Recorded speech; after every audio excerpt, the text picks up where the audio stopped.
I've been meaning to make this video for a while now, and if you're a regular on this channel, then it's no surprise to you that the frequency of uploading has been less than it was before, and there's a reason for that. And I guess in order for you to better understand the entire picture, you kind of would need to understand who I was and who I am as a content creator and kind of how we have gotten to this point.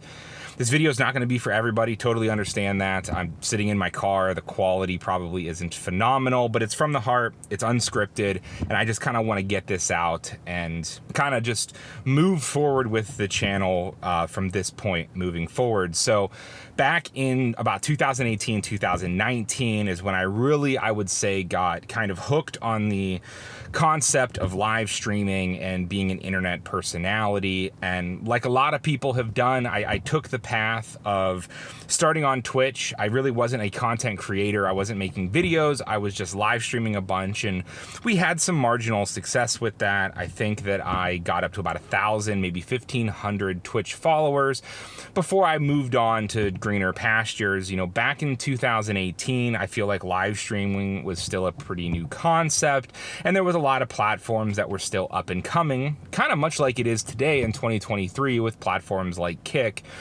But I went over to Mixer. We had quite a bit of success at Mixer. I think I was averaging concurrent 90 to 100 viewers.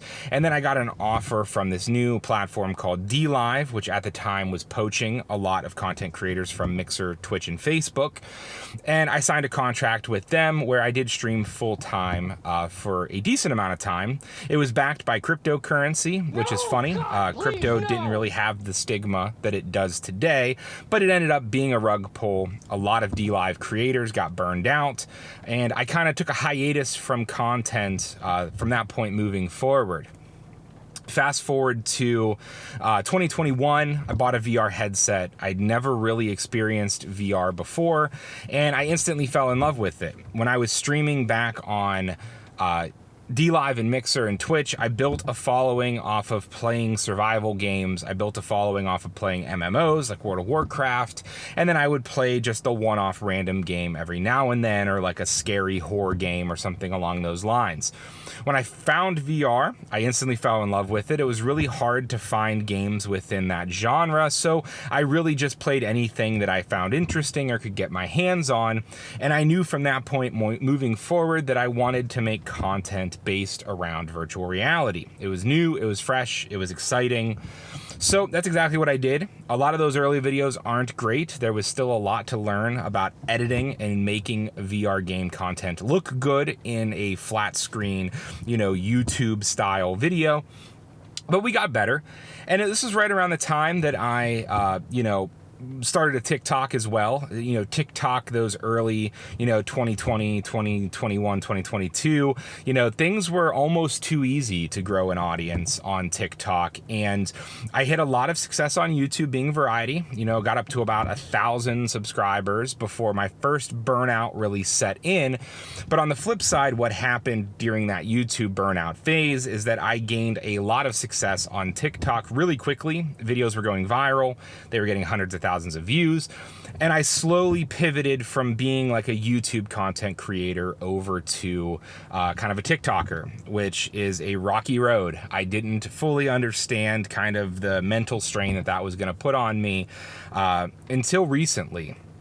So we hit success on TikTok, and I just really felt like I then started making content that I didn't enjoy making anymore. I was making content on Instagram and on TikTok that was really just feeding to an algorithm, feeding to a machine, what's going to do well on the algorithm, what's going to do well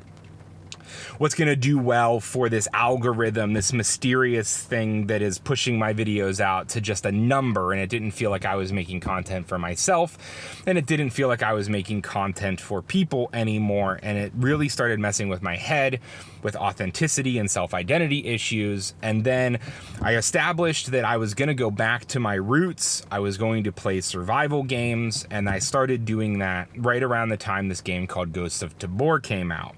Now, I love Ghosts of Tabor. I enjoy playing the game.